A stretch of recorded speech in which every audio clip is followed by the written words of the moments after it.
Olá pessoal, estamos aqui com mais um episódio de Nutri Sem Filtro.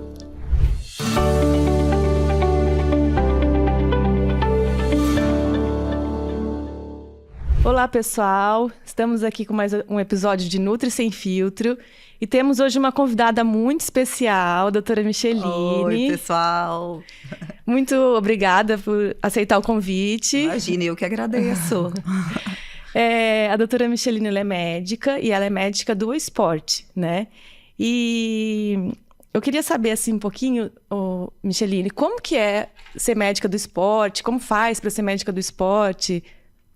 Então, eu acho que a medicina esportiva sempre é uma especialidade não tão nova, mas de certa forma é nova. Uhum. Então, muita gente tem dúvida mesmo. Muita gente quer, os próprios pacientes. Uhum. O que é, confunde muito com nutrologia, Isso, né?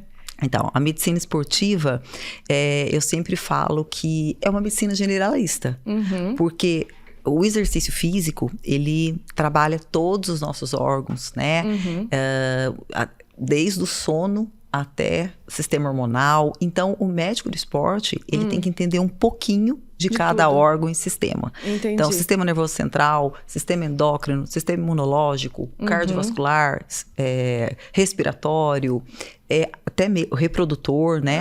A gente acaba trabalhando um pouquinho de tudo porque o exercício físico vai beneficiar um pouco de tudo. Isso. Né? Quais são os pacientes que vão no médico do esporte? São pacientes que vão começar o exercício físico? São atletas de alta performance ou pessoas comuns? Como que é? Outra dúvida também. O pessoal acha que médico do esporte é só para quem pratica atividade física e atleta. Não, a gente atende desde o atleta profissional amador, aquele esportista, pessoa que quer iniciar uma atividade física, o sedentário que quer mudar a qualidade de vida, quem já pratica e quer melhorar a tua performance, quer melhorar a composição corporal. Então, todas as faixas etárias. Entendi. Gestantes.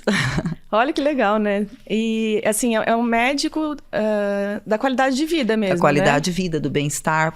A gente, como eu te falei no começo, a gente acaba englobando nutrição, suplementação, a parte hormonal, porque é um conjunto, né, que tem que funcionar em harmonia.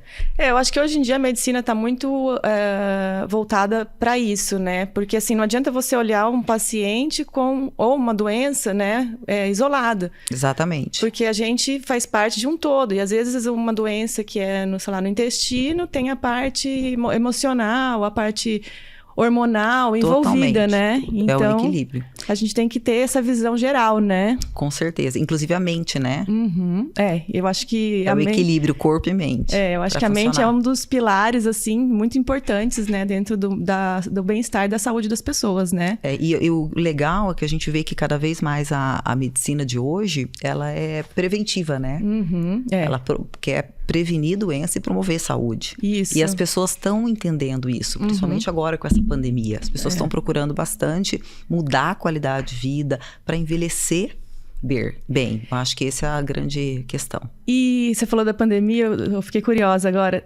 Mudou alguma coisa, assim, no consultório? Bastante. Durante a pandemia ou bastante. Na pandemia? As pessoas, durante a pandemia, principalmente agora, estão mais preocupadas, não com a estética, mas preocupadas em estar com um peso equilibrado, melhorar a alimentação, o que eu vou colocar no prato, como é que estão minhas vitaminas. Por exemplo, vitamina D era uma coisa que ninguém se falava. Ninguém falava antes, né? Hoje em dia todo mundo se preocupa, porque aprendeu com a pandemia a importância do corpo estar saudável, né? De ter a vitamina D, de ter as vitaminas todas. Um corpo mais saudável, ele é mais forte, né? Para combater as doenças. E até mesmo a obesidade e sobrepeso, né? Que é inflamatório, que prejudicou muito na época da pandemia, né? Muito. Muitas pessoas ficaram graves, né?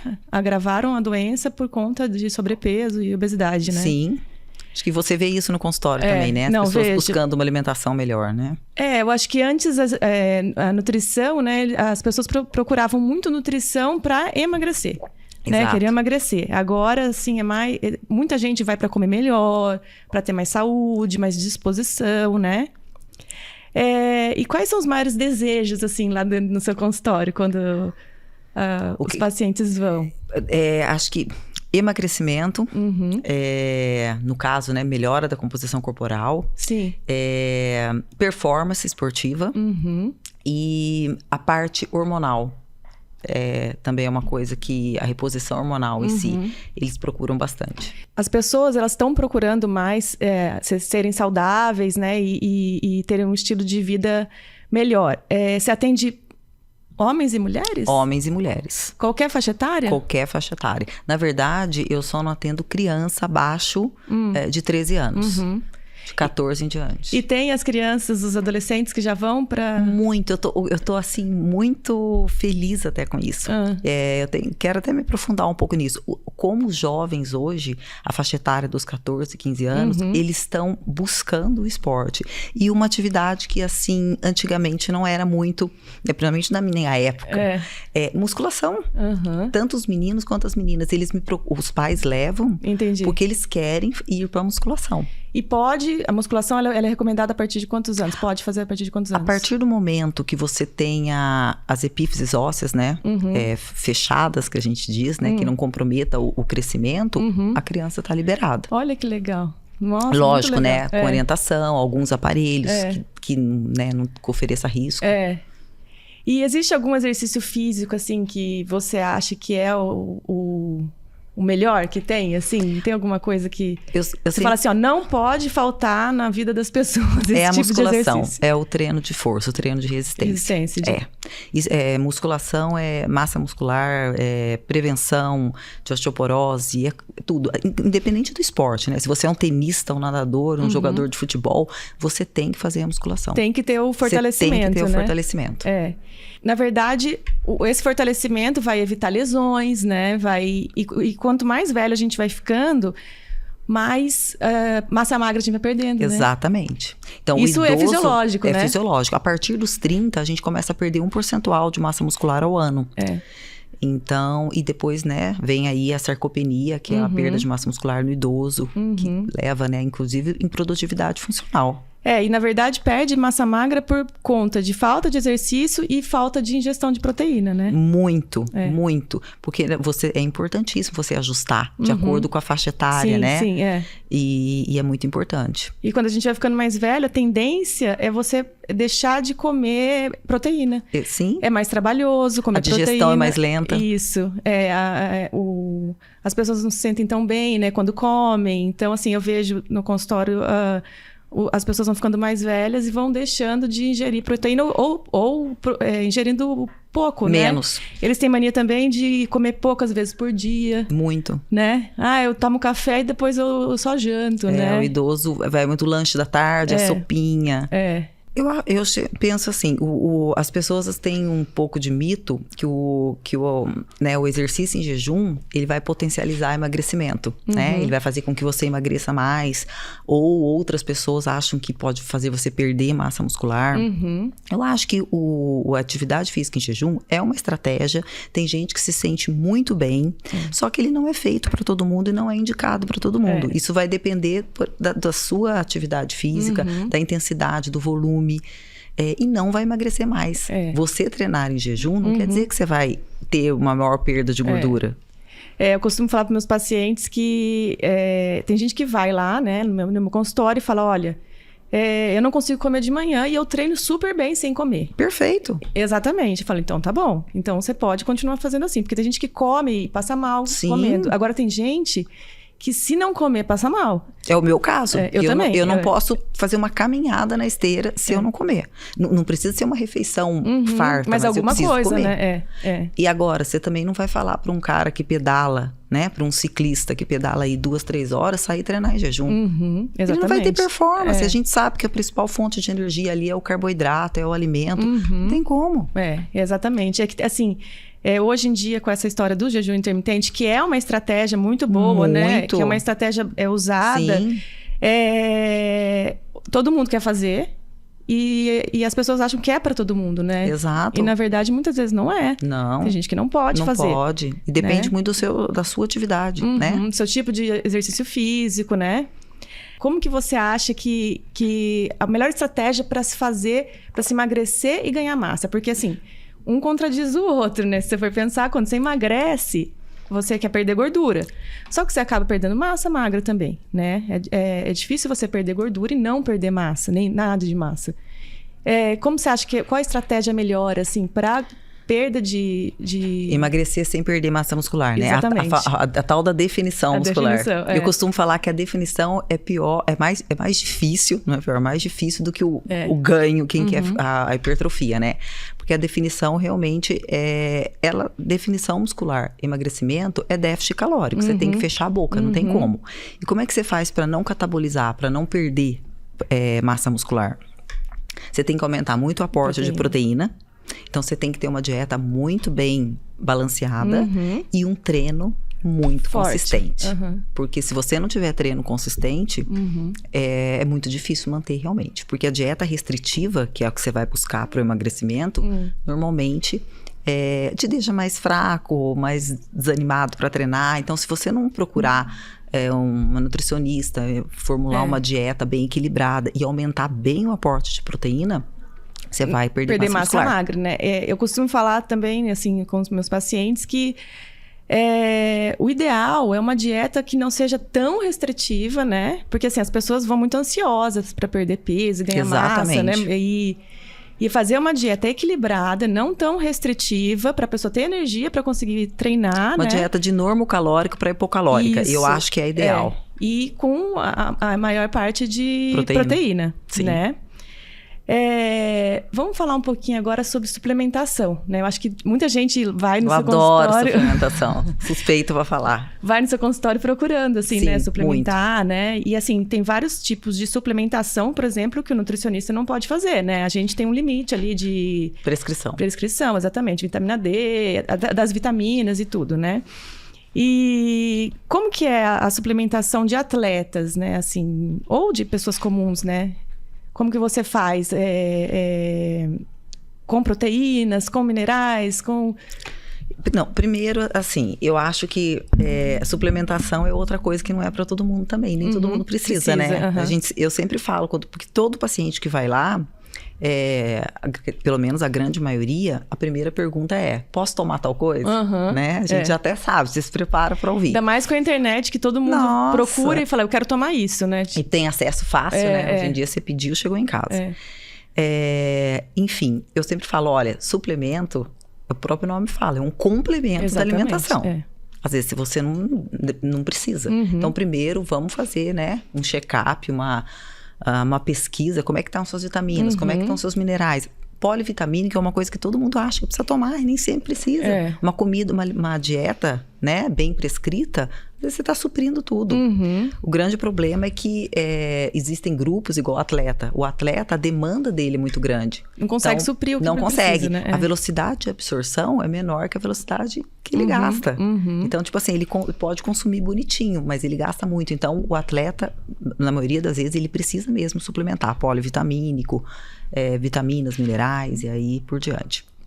Agora, voltando ao assunto, depois desse check-up que eu peço... Se vai precisar ou não de suplementação. E dependendo da atividade física, aí quando o paciente volta, aí sim a gente vai montar a melhor estratégia para ele. E tem alguns suplementos que eu gosto bastante. Por exemplo, o whey é uma coisa que eu uso muito, né? Ou a proteína.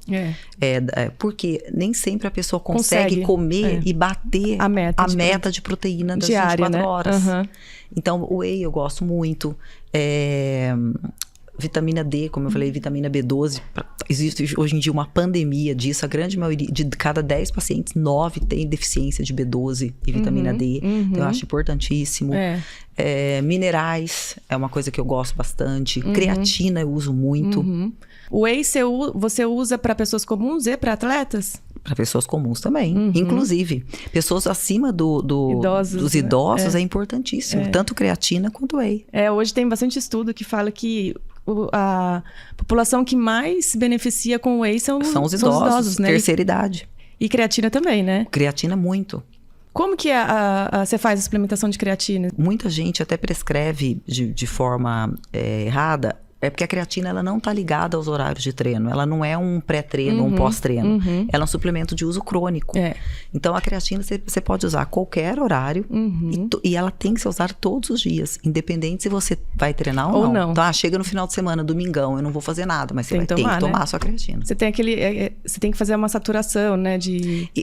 A saturação, hoje em dia, eu só faço quando por exemplo, o meu atleta vai ter uma competição e a gente tem um tempo curto. Entendi. Senão eu nem faço mais a saturação. E antigamente tinha um preconceito com a creatina, né? Existe até hoje, viu? É. Já caiu bastante, mas ainda existe. Os suplementos, assim, tem alguma contraindicação? Tem. Por isso que é outro motivo que não é para todo mundo, né? Então, tem muito suplemento que é contraindicado, sim. Por exemplo, a cafeína. A cafeína é uma excelente, né, nível de evidência A como recurso ergogênico. Mas a cafeína, por exemplo, hipertenso não deve se usar.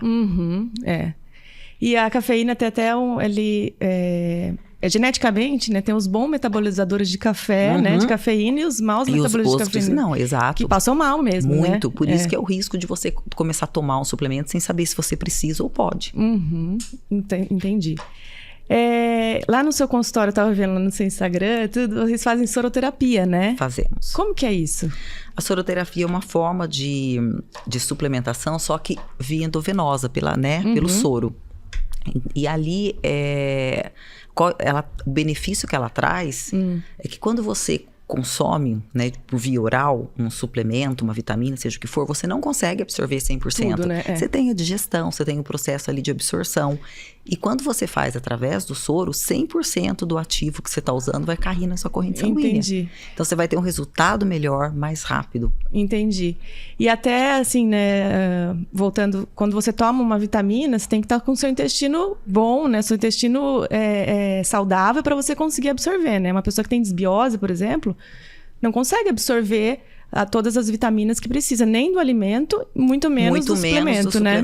Porque assim, no alimento, as vitaminas que a gente tem no alimento, os minerais, eles trabalham em sinergia ali, né? Então, a gente consegue absorver, um ajuda o outro, né? Na absorção. Quando a gente tem vitamina, a gente tem o composto isolado, mineral e vitamina. Ele é mais difícil de absorver porque ele tá dentro, é um suplemento, não tá dentro de um alimento. Então, assim, o intestino tem que estar bem preparado, né? Para conseguir absorver. Tem até agora, assim, agora não, faz tempo, né? Mas as vitaminas que são queladas, os minerais quelados, né? Que eles são ligados a aminoácidos para facilitar essa absorção, né? E tem muito polivitamínico de farmácia... Que não são quelados. Não, e aí é péssima absorção, né? A pessoa compra, toma e...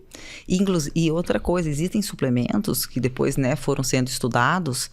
E hoje em dia a gente sabe que não tem, que por via oral, quando eles chegam a nível do estômago para digestão, da absorção, eles acabam, a temperatura ali do aparelho digestivo destrói o suplemento, então ele não chega nem a ser absorvido. Entendi. Então você tem que fazer ou por via intramuscular ou através do soro, que é a soroterapia. E para bariátrico é muito legal, porque o bariátrico, né, ele tem esse problema de absorção.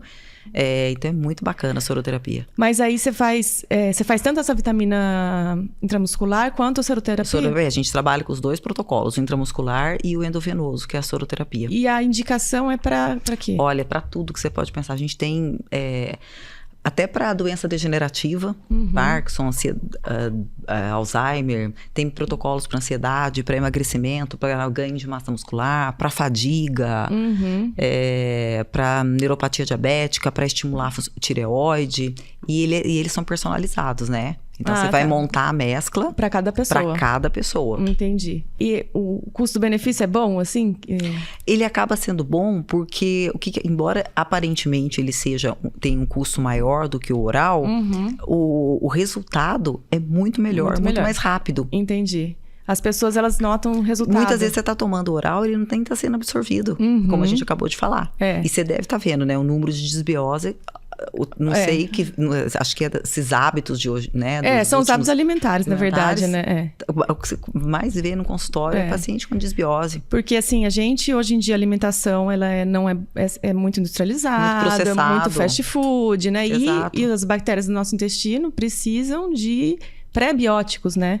Ela precisa, para funcionar... Comida de verdade, comida, né? Para ela poder se reproduzir lá dentro, né? Então, assim, até o pessoal fala, não, mas eu tomo probiótico, né? E não adianta tomar probiótico e não ter o pré-biótico para ela comer, né? Para a bactéria se alimentar. Ela vai morrer. Dela, a comidinha dela, ela vai morrer e vai embora, entendeu? Eu vi também lá no seu Instagram, que eu achei bem legal, que é uma terapia... canabinoide.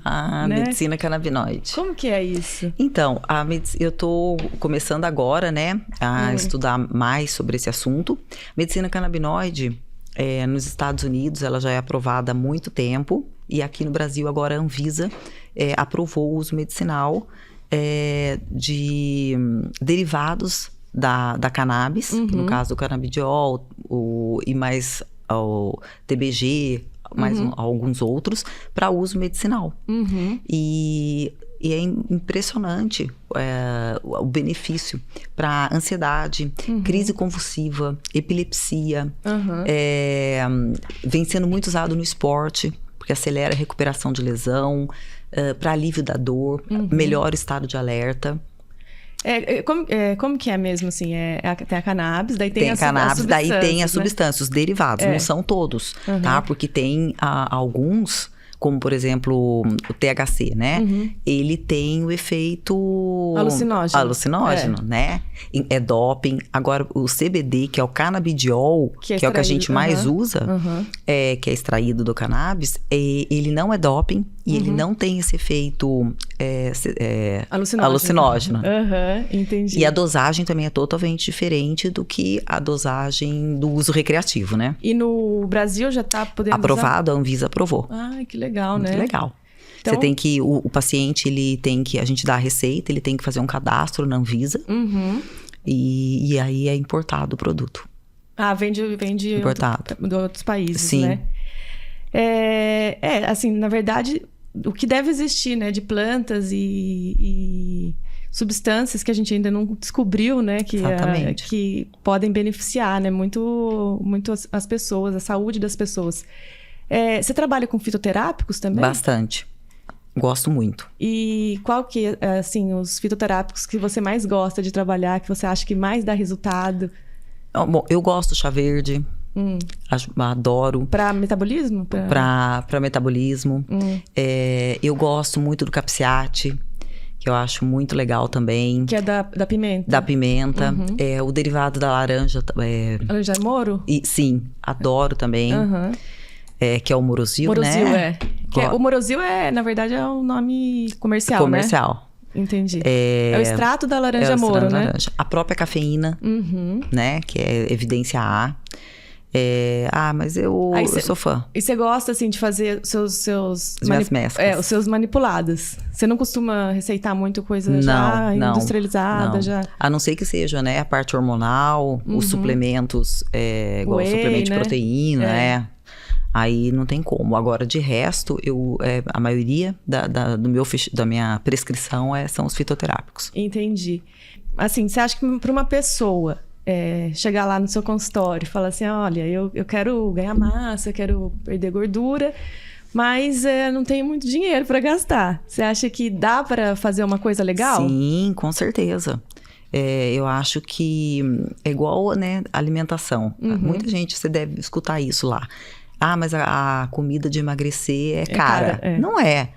Você pode, né, montar uma estratégia dentro do seu bolso. Na verdade, a comida de emagrecer é comida de verdade, né? É comida de verdade. É a comida mais natural. De sempre, do lado da caverna. E a mesma coisa são os fitoterápicos. Existem os fitoterápicos, né? Tem muito caríssimos. Caros. E outros que não, que você vai, né, de acordo com aquilo que é necessário. Entendi. E também dentro de evidência, né, científica. Que existem umas coisas também que você fala, meu Deus. E para a parte hormonal, né? Muitas mulheres, acho que vão procurar os médicos, assim, para aumentar a testosterona, né? Porque mulher tem testosterona, né? Lógico, mas bem menor quantidade do que uma bem menor, né? E é um hormônio que traz... colaterais. Mas traz ânimo, né? Disposição. Traz disposição, libido. E tem como a gente estimular a testosterona da mulher sem precisar tomar hormônio mesmo? Tem que fazer o exame laboratorial. Isso que você tem que fazer o exame laboratorial, porque nem toda mulher precisa de reposição. E tem mais às vezes a queixa é exatamente essa. A libido não tá boa, tô cansada, tô desanimada, mas você vai ver, às vezes é uma carência de vitamina. Não é nada, não tem nada a ver com a bendita testosterona. Entendi. Né? Mas, e quando tem indicação, daí... Eu sou muito a favor. Eu acho que é qualidade de vida para essa mulher. Usar o hormônio ou usar os fitoterápicos? Que você acha melhor? Não, se a testosterona estiver baixa, eu sou a favor da reposição hormonal. Porque até existem, né, bastante fitoterápico no mercado que promete... melhora da libido, elevar o nível de testosterona. Tem o mas Tríbulos, a evidência né? Tríbulos, maca peruana. Exatamente. O Tríbulos, recentemente, até saiu um estudo muito bom, que ele realmente promove aumento de libido em mulheres. E a maca peruana dá muita energia, muita disposição, mas até aí promover a elevação da testosterona, aí não tem evidência científica, né? Eu pego muito exame, né, de pacientes. A testosterona, ela é um hormônio na mulher que ele é baixo, né? O hormônio que a mulher não produz muito. E só que muitas vezes elas ficam sempre no limite inferior, né? Quando você pega o exame. Bastante. Aí você acha que já pode começar? Sim. Eu acho que pesquisar, né, claro, sim, outras causas que podem... Outras causas hormonais tá também ali ligada. Ver o estilo de vida dessa mulher também, a porcentagem de gordura, porque a gente sabe, quanto mais gordura, a gordura em excesso atrapalha também a produção de testosterona, né? Então, às vezes também, você mudando a alimentação dessa mulher, desinflamando, melhorando a qualidade do sono, botando ela para treinar, porque o exercício físico aumenta, é estímulo para a produção, você consegue melhorar um pouco o nível dessa testosterona. Tem que ver se ela não faz uso de anticoncepcional. O uso de anticoncepcional diminui a testosterona, porque aumenta os hormônios femininos, na verdade, estrógeno e progesterona, que trabalham em feedback, né? Exato. Entendi. Mas aí, quando a mulher vai ficando mais velha, também a diminuição, né? Climatério, menopausa, isso é fisiológico, né? Entendi. Tanto homem quanto mulher. E você acha que nessa época é legal fazer reposição hormonal? Também sou totalmente a favor. Se for indicado, né? Sim. Se não tiver nenhum problema de saúde. Porque a menopausa acaba sendo até incapacitante. A mulher fica, né, deprimida, desanimada, irritada, altera sono, vai ali aumentando a porcentagem de gordura. Então, assim, se não houver nenhuma contraindicação, eu sou super a favor da reposição. Eu fiz até um podcast com uma especialista em menopausa, né? E a gente estava conversando e a expectativa de vida aumentou muito. Então, quase metade da nossa vida a gente vai viver na menopausa, né? Então, a gente tem que ter essa qualidade de vida, porque senão, né? E homens também procuram para reposição hormonal? Bastante, também. Porque ele tem esse andropausa, declínio, né? Esse declínio também. Mas a mulher, eu acho que ela sente mais, né? Sente. O homem, na verdade, ele começa a sentir mais na produtividade, sabia? No trabalho. Falta de concentração, de foco, desânimo, vontade de não produzir mais. Entendi. E aí vem depois libido. É uma série de o homem tem mais tabu, né? Em relação a isso. Eu acho que ele fala menos, né? Entrei na andropausa. A mulher a gente já fala mais, né? Eu acho que já é bem mais já falado. Tô chegando, tô com calorão, tô entrando na menopausa. Eu queria também falar com você um pouquinho sobre as queixas das mulheres, né? Quando elas vão no seu consultório. Quais são as maiores queixas, assim? Libido é uma delas, tá?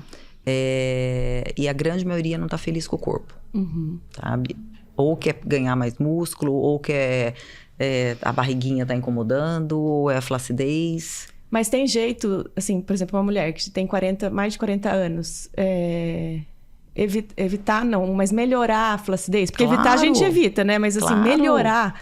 Claro, né? Tanto que cada vez mais hoje a gente vê mulheres aí de 40, 50 anos com corpo, às vezes, muito melhor do que uma menina de 20.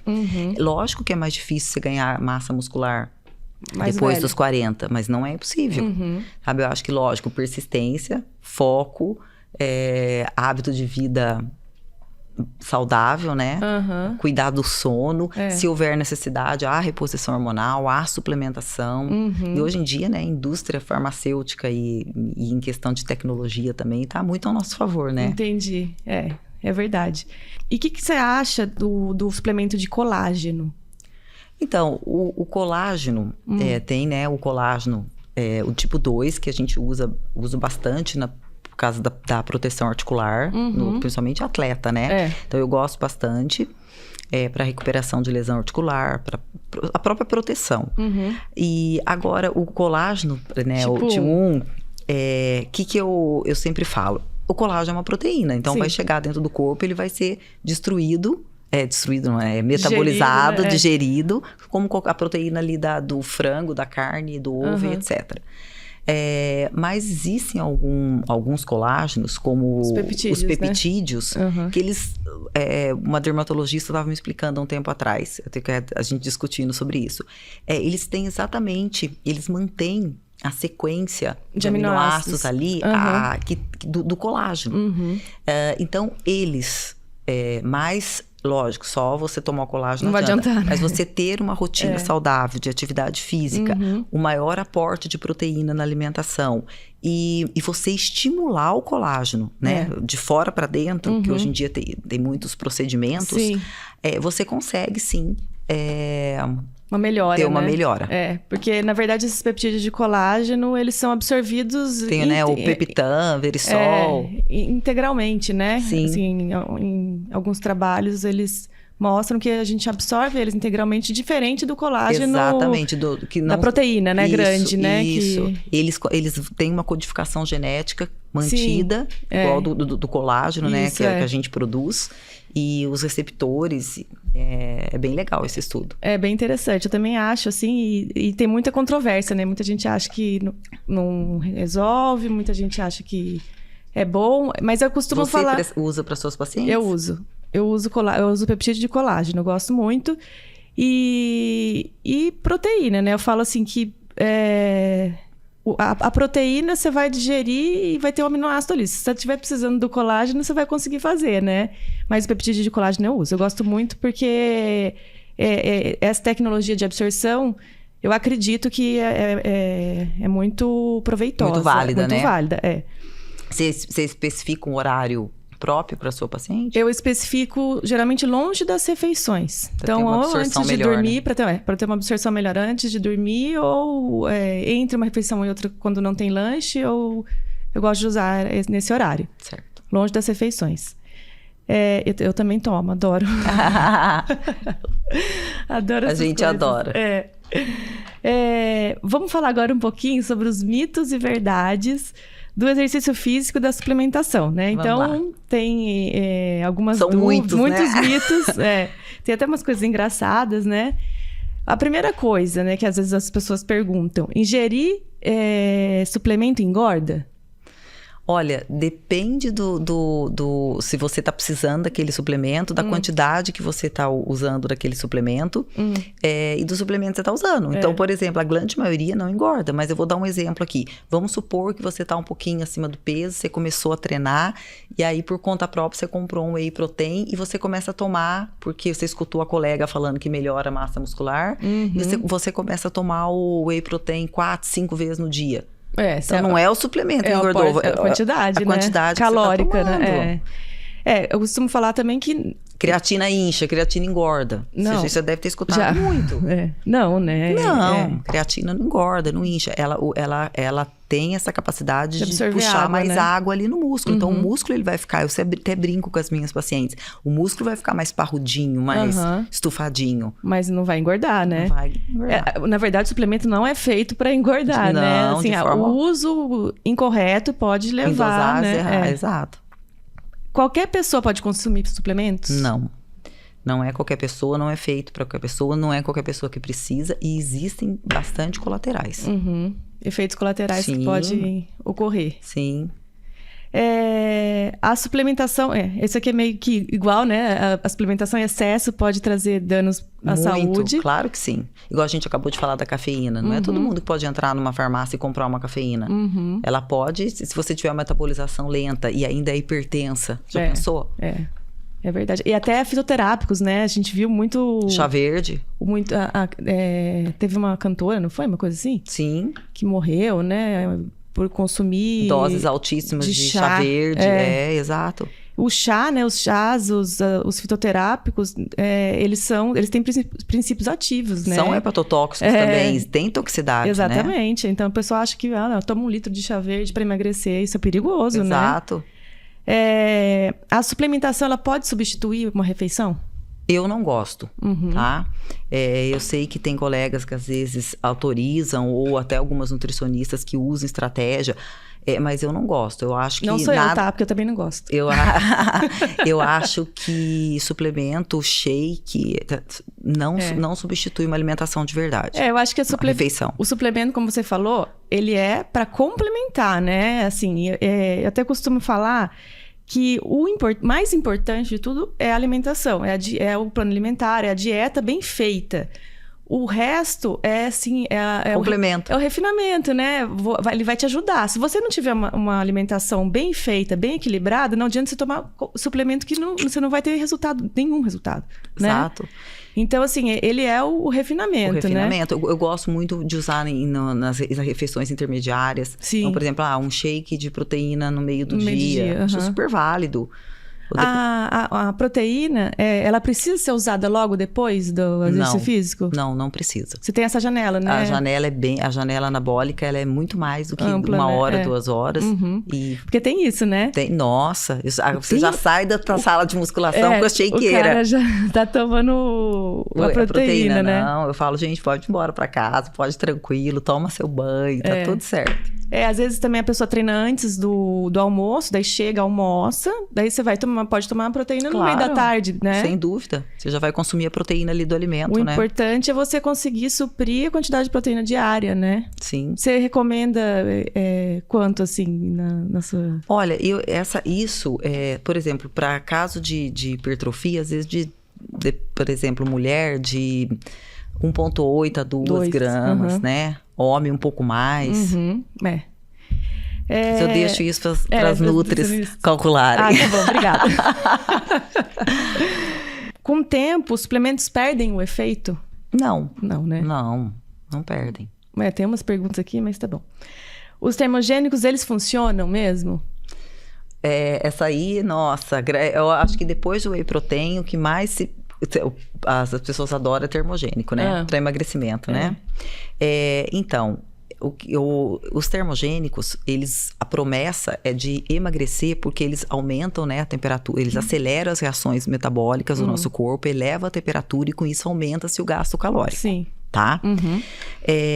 Só que esse poder, digamos, né, essa função do termogênico de aumentar o gasto calórico é muito pequena. Entendi. Tá? Perto do que tem que ser feito para o emagrecimento. Entendi. Então, eles até aumentam o gasto calórico, mas é um aumento muito ilusório. Então, eles não vão provocar emagrecimento. Eu acho que o termogênico é mais para você ter disposição, né? É aumentar o estado de alerta, foco, e ainda dependendo do termogênico. Então, por exemplo, eu gosto muito da cafeína. A cafeína, desde que você não tenha nenhuma contraindicação, ela é excelente. Ela tem evidência científica. Nível A. Aumentar foco, concentração, estado de alerta, acelerar a recuperação muscular, melhorar a contração muscular. Então, eu gosto bastante. Vai aumentar a performance. Mas para emagrecer, a cafeína não tem evidência. O aumento desse gasto energético é muito pequeno. Então, mesmo ela que tem evidência. Na verdade, né, para emagrecer é o déficit calórico. É déficit calórico. Não tem segredo. Não tem segredo. É que as pessoas querem um alimento que emagrece, né? Eu vou treinar em jejum, eu vou fazer jejum intermitente, eu vou fazer low carb. Gente, nada disso adianta se o déficit calórico não ocorrer. Exatamente. Porque a pessoa às vezes faz jejum de manhã, né? Não come nada, daí vai treinar, daí depois vai almoçar. Aí almoça tudo errado, depois janta errado, né? Come muito, ou come coisas que não são... que engordam, né? Que tem muita calorias, não saciam, muito carboidrato, e aí acaba que... Sem contar que os termogênicos são perigosos para a saúde, né? Porque esses termogênicos, muitos, né? Eles, na formulação, eles têm substâncias ilícitas, substâncias que não são aprovadas. Né? Tá. Muitos, por exemplo, têm efedrina. E aí pode causar até morte estimulante, súbita. Né? Entendi. Eu gosto de usar uns termogênicos mais naturais, né? Que Aí tem a pimenta, gengibre, canela, adoro canela. Cafeína, o próprio né? chá verde. Isso, mas assim, umas coisas mais naturais são melhores, né, do que...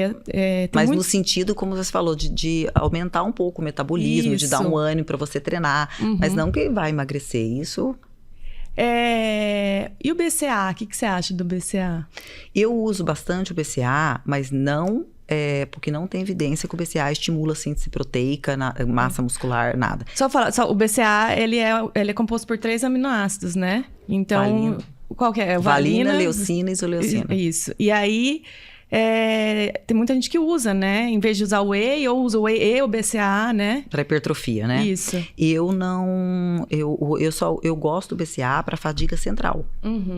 Porque para tomar intratreino. Ele ajuda muito... ele compete com o triptofano, né, lá no nível das nossas terminações nervosas, e ele reduz a fadiga central. Então, aquela sensação que você tá treinando, que você vai começando a ficar para baixo, meio lesado, sabe aquilo de final de treino? Isso, o BCA é legal. Então, eu uso nesse sentido, intratreino. Entendi. E aí você vê que tem resultado, Sim, né? aí é resultado. Porque antes se falava muito de BCA, muito. Hoje em dia não se fala mais tanto, né? E tem alguns wheys que já tem o BCA, alguns, né? já vem.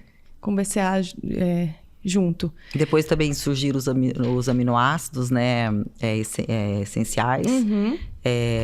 O pessoal usa bastante para dor pós-treino, para dor tardia. O recover, né? É legal também. E o que você indica para atleta, assim, para depois do treino? Para essa recuperação muscular, né? Se for um atleta, né, de alta performance, eu acho que, assim, o pós-treino dele tem que ter ser hidratação, tem que ter proteína, carboidrato, porque esse cara, ele precisa repor o glicogênio dele, porque o treino dele detonou com as reservas e provavelmente no outro dia ele vai estar treinando de novo.